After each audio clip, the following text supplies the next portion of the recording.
안녕하세요 친구. 좋은 하루 되세요. 채널을 시청하고 구독해주셔서 감사합니다.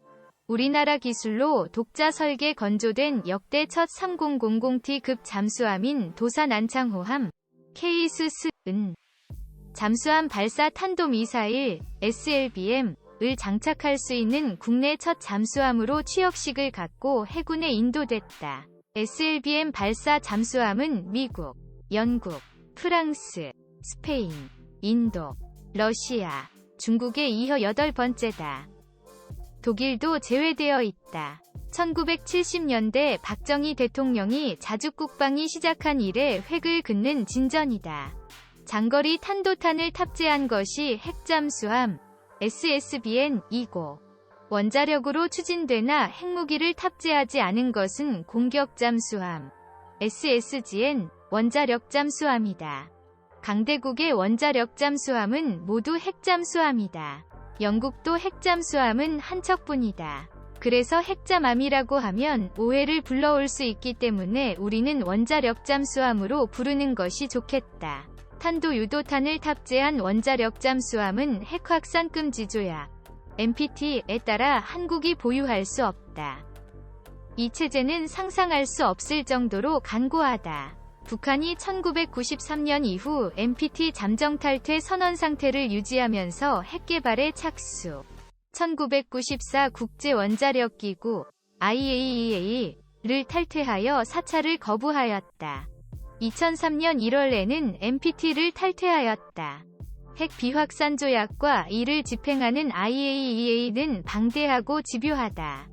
한국이 NPT 체제에서 벗어나겠다는 것은 북한과 같이 문명 세계에서 벗어나겠다는 것과 같다. 북한과 달리 세계를 상대로 살아나가는 우리로서는 생각할 수 없다. 핵을 탑재하지 않은 원자력 잠수함도 현재로서는 개발할 수 없다.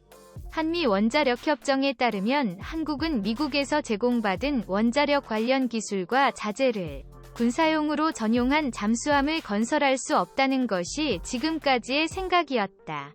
그러나 20% 농축 우라늄을 연료로 사용하는 원자로로는 핵을 만들 수 없다. 이 논리로 미국을 설득할 수 있다는 원자력공학 전문가의 견해가 있다. 한국의 공격 잠수함은 미국에 도움이 된다. 세계적으로 임무를 수행하는 미국 핵잠수함이 한국 인근에 상주하는 것이 전략적으로 맞는가? 중국을 상대로 하는 인도태평양 함대의 원자력 잠수함은 큰 보탬이 된다. 한국 해군은 평소에도 미국 해군, 일본 해상자위대와 긴밀하게 협조한다. 2002 환태평양 림팩 훈련에서 퇴역순양함 오클라호마를 어뢰 한 방으로 격침시켜 놀라게 하였다. 미국은 한국에 기대하는 바가 높다. 북한은 말할 것도 없거니와 중국 봉쇄에도 기여할 것이 요청되고 있다. 잠수함은 한 척의 모든 것이 중앙에서 집중 통제한다. 재래식 잠수함도 함장이 중앙 통제하지만 원자력 잠수함 함장은 하나의 핵발전소를 책임진다. 전문가 보좌를 받는다 하더라도 총체적인 판단과 책임은 함장만이 진다. 이것이 얼마나 중대한 책임인 것은 상상이 되지 않는다. 때문에 가장 우수한 장교만이 원자력 잠수함 함장이 된다. 태평양 함대를 방문했을 때 핵잠수함 함장이 이렇게 득위만면 자기를 소개하고 있었다. 한국은 잠수함에 북한보다 늦게 착수했지만 현재는 앞서 있다. 북한 잠수함이 미국을 위협하기 위해 태평양으로 진출하는 곳은 스시마, 소야, 스카루 해협 세 군데다. 괌과 오키나와, 하와이를 공격하기 위해서도 여기를 통과해야 한다. 여기만 지키면 태평양으로의 진출은 완전히 봉쇄된다. 바라쿠다급 공격원잠, 한국 해군의 원자력 잠수함이 될 것인가? 물밑에서 진행되는 원자력 잠수함 프로그램. 현 대통령의 대선 공약 중 하나였던 원자력 잠수함 획득 프로그램이 물밑에서 조용히 진행되고 있다. 원자력 잠수함 확보가 처음으로 대선 공약으로 대두될 때만 하더라도 안보 문제와 관련한 경쟁 후보들의 공세를 타개하기 위해 파급력이 큰 극적인 이슈를 선택한 것에 불과하다고 여겨졌지만 실제 행정부가 구성된 후 이와 관련된 일련의 행정작업이 진행되고 있으며 심지어 이를 위한 외교적인 노력도 꾸준히 진행되고 있다.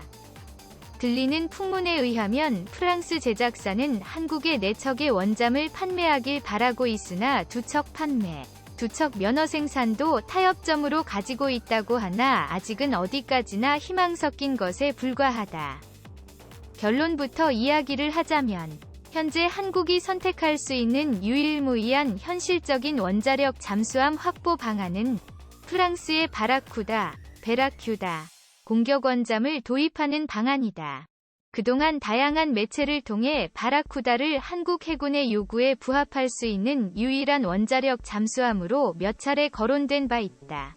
과거와 다른 점은 이제 바라쿠다 도입이 일부 언론과 전문가, 매니아들 사이에 회자되는 이야기에 그치지 않고 서서히 현실화가 되고 있다는 점이다.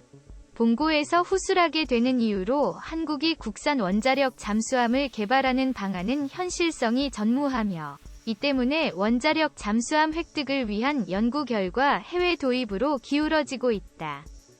이를 위한 외교적인 노력도 진행되어 프랑스 정부의 한국에 대한 바라쿠다 원자력 잠수함 이하 쉬프란급 공격원잠 판매에 대해서 긍정적인 분위기가 조성되어 있다고 한다.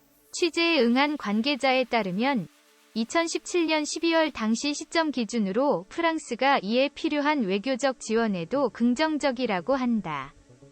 다만 추후 프랑스와 경제적으로 긴밀한 관계를 맺고 있는 중국의 외교 공작의 가능성 등 이를 좌초시킬 수 있는 다양한 잠재적 리스크가 있기 때문에 추후 전망을 마냥 낙관만 할 수는 없다. 왜 쉬프란급 원자력 잠수함인가? 프랑스의 쉬프란급 원자력 잠수함은 이미 설계가 완료되어 1번 함이 건조 중이다. 그러므로 이를 한국 해군이 도입하게 된다면 설계를 완성하고 검증하기 위해 소요되는 시간을 대폭 단축하여 보다 빠른 전력화가 가능하며 기술적인 리스크가 더욱 적다는 장점이 있다. 원자력 잠수함을 건조하기 위해서는 디젤 전기 추진식 잠수함의 그것과 상이한 선체 조립 시설을 필요로 한다. 그러므로 국내 독자 개발하는 탐색 개발에서 설계를 완성할 때까지 소요되는 시간에 더해서 각종 설비 투자에 소요되는 시간까지 필요로 할 것이다. 원자력 잠수함 건조 경험이 전무한 한국산 원자력 잠수함과 프랑스제 최신의 원자력 잠수함의 기술적인 리스크 격차는 더 말할 필요도 없을 정도로 크다는 점 역시 감안해야 할 것이다. 프랑스의 쉬프란급 공격원잠이 한국 해군에게 적합한 가장 큰 이유는 우라늄 235 비중 20% 이하의 LEU, 전홍축 우라늄, 연료봉 다발이 장입되어 운전되는 K-15 원자로가 탑재되었기 때문이다. 프랑스 정부는 프랑스 해군이 운용하는 주요 원자력 추진 함정들을 전홍축 우라늄으로 운용한다는 방침을 오랫동안 고수해왔다. 현재 프랑스 해군의 핵심 원자력 추진 함정들인 샤를드 골급 원자력 항공모함과 트리옹판급 전략원잠, 그리고 근미래의 주력 원자력 잠수함으로 자리잡을 쉬프란급 공격원잠에는 모두 공통적으로 20% 이하의 LEU 연료봉이 장입되는 K-15 원자로가 들어가 있다. 쉬프란급 원자력 잠수함이 한국에 맞는 또 다른 이유는 체급이다. 이는 개정된 한미 원자력 협정에 부합한다. 예전부터 한국 해군 예비역 제독과 예비역 연관 장교 중에서 한국 해군의 원자력 잠수함의 모델로 영국 해군의 트래펠가 급 공격원잠과 이미 퇴역한 스위프트슈어 급 공격원잠을 언급하는 일이 종종 있었다. 이는 한국 해군의 현실과 실용성을 모두 고려한 상한선이 트라팔가급 공격원잠과 같은 수중배수량 5,000톤급 공격원잠이기 때문이다.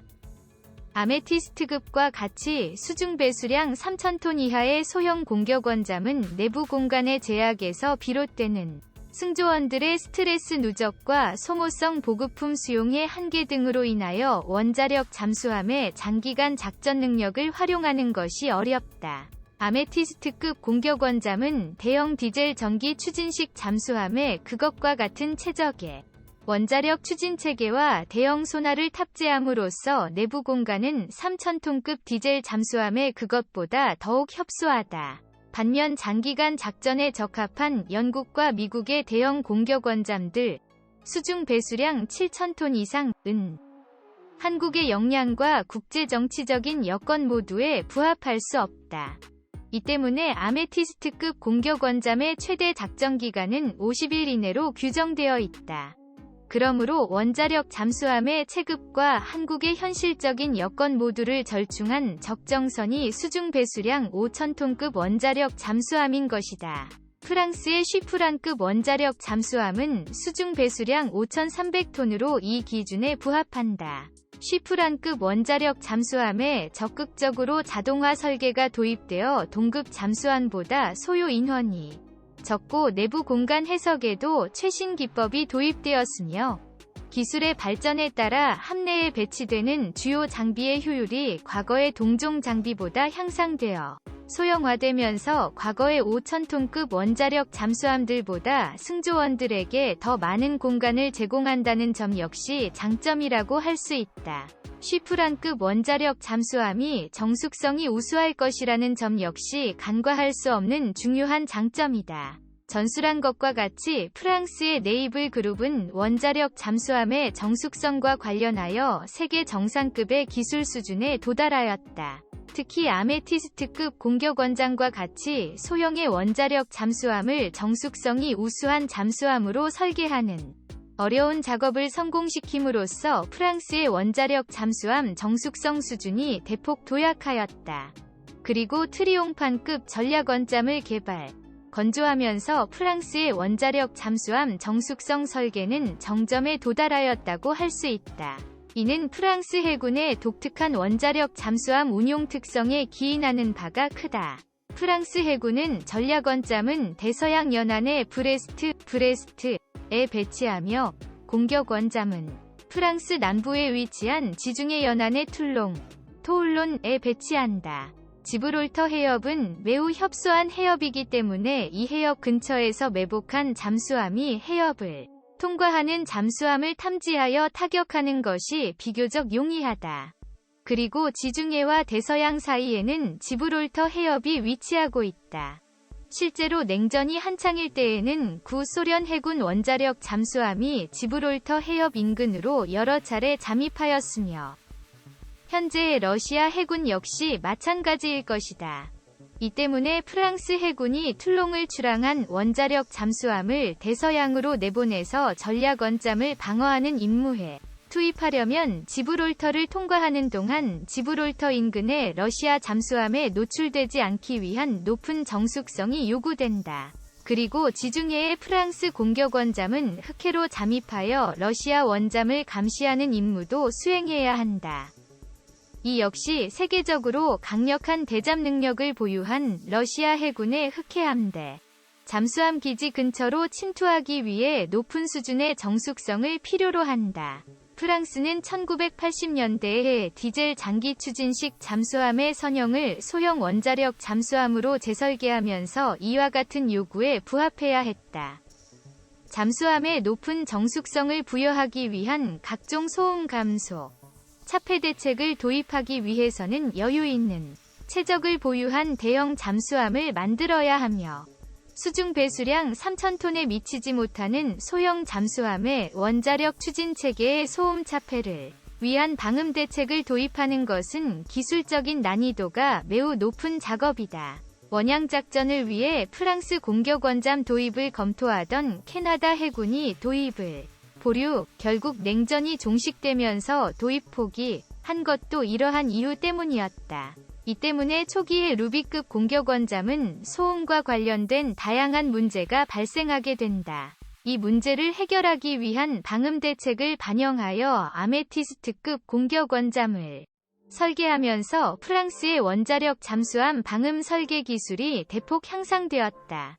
유체 소음을 감소시키고 내부 원자력 추진 체계의 소음 차폐를 위해 잠수함의 최적이 루비급 공격 원잠의 그것보다 약간 증가하였지만 여전히 내부 최적 여유가 부족한 상태에서 소음을 대폭 감소시키기 위해서는 개선된 설계에 반영하는 방음 대책의 최적 대비 방음 효과 수준이 높아야 했다. 이를 위해 내부에 통합되는 추진체계의 자체 진동과 소음을 대폭 감소시켰으며, 이를 위해 소형의 원자력 추진체계에서 터빈을 거쳐 추진력이 만들어지는 과정에서 발생하는 에너지 손실을 대폭 감소시켰다.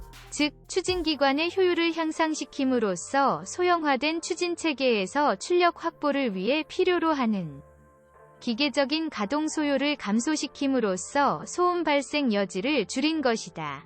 이는 아메티스트급 공격 원잠의 하이브리드 추진체계의 장점, 터빈 감속 기어가 필요 없기 때문에 영국과 미국의 원자력 잠수함과 달리 감속 기어 소음이 발생하지 않는다과 맞물려서 잠수함의 정숙성을 대폭 강화하였다. 추진체계와 함체를 이격시키는 방음용 탄성체의 차폐 효과를 개선함으로써 방음장치 최적 대비 방음 효과를 향상시킨 것 역시 높은 기술 수준을 필요로 하는 작업이었다. 이와 같이 제한된 최적의 공간 안에서 최대한의 정숙성을 확보하는 프랑스의 원잠 설계 기술은 충분한 최적을 갖는 대형 원자력 잠수함에 적용되면서 빛을 발하였다. 대형 원자력인 트리옹판급 전략원잠은 이와 같이 최적 대비 효율이 높은 각종 방진, 방음 대책을 대규모로 도입할 수 있는 최적 여유가 큰 잠수함이기 때문에 내부 소음 감쇄, 차폐 수준이 매우 높다. 기관의 소음 감소를 위해 효율 높은 추진체계를 설계하는 기술 역시 트리옹판급 전략원잠에 도입되면서 터빈과 모터를 연결하는 교류 발전기의 에너지 효율이 높고 모터의 효율이 높다. 아울러 K25 가압수형 원자로에서 터빈으로 이어지는 고압 공기 전달 계통에서 발생하는 저주파 소음 차폐를 위한 대책이 도입되면서 트리옹판급 전략원잠은 내부 소음 방출이 적은 원자력 잠수함이 되었다. 여기에 더해서 펌프제트 추진체계의 도입 역시 추진 효율 증가를 통한 기관 구동 소요 감소를 통한 소음 감소에 크게 일조하며 500m에 달하는 높은 안전 자망 심도를 갖도록 설계되면서 스크루에서 발생하는 캐비테이션을 크게 억제할 수 있게 됨에 따라 프랑스 해군 트리옹판급 전략원잠은 현존하는 전략원잠 중 가장 정숙성이 우수하고 생존성이 높은 전략원잠이 되었다. 트리옹판급 전략원잠의 형상과 구조를 설계할 때 낮은 수준의 유체 소음과 함께 깊은 자망 심도를 달성할 수 있는 압력 구배가 요구되었다. 이를 위해 잠수함의 구조 해석과 함께 정밀한 디지털 압력 구배 해석 도구와 기술이 도입되었다. 이는 루비급 공격 원잠의 유체 소음 문제를 해결하기 위해 아메티스트급 함형을 설계하면서 발전하게 된 프랑스의 잠수함 함형 설계 기술을 더욱 일신하는 계기가 된다. 전술한 바와 같이 프랑스는 전략원잠을 대서양에 배치하며 공격원잠은 지중해에 배치하기 때문에 지브롤터 해협이 봉쇄될 경우 전략원잠은 공격원잠의 호위 없이 독자적으로 작전해야 한다. 이 때문에 프랑스 해군의 전략원잠에는 높은 수준의 대잠, 대함 교전 능력과 함께 높은 정숙성이 요구된다. 프랑스 해군의 트리옹판급 전략원잠에 특이하게 F-17 계열 웨이크 호밍 어뢰와 함께 SM-39 엑소셋 잠대함 미사일이 탑재되는 것은 이러한 이유 때문이다. 즉, 트리옹판급 전략원잠이 정상급의 정숙성을 갖게 된 것은 프랑스 해군의 독특한 원자력 잠수함 운용 여건에 기인하는 바가 크다고 할 수 있다. 이와 같이 트리옹판급 잠수함을 설계하면서 일신된 함형 설계 기술과 구조 설계 기술, 방음 대책 설계 기술, 추진체계 효율 극대화, 펌프제트 추진체계 기술 등은 이후 바라쿠다 원자력 잠수함과 스코르페네급 디젤 잠수함, 다만 스코르페네급 디젤 잠수함에는 펌프제트가 없다. 에도 도입되었다. 아메티스트급 개발 프로그램을 통해 대폭 향상되고 트리옹판급 개발을 통해 정상급에 도달한 프랑스의 원자력 잠수함 정숙성 기술은 바라쿠다 원자력 잠수함 프로그램을 통해 더욱 향상되었다. 이에 따라 바라쿠다 원자력 잠수함인 쉬프란급 공격원잠은 북한 SLBM 발사 잠수함을 추적, 감시하고 타격하기 위해 신포와 마양도 사이의 좁은 해협으로 접근하기 위한 높은 정숙성을 필요로 하는 한국 해군의 요구에 부합하는 무기체계가 될 수 있는 것이다.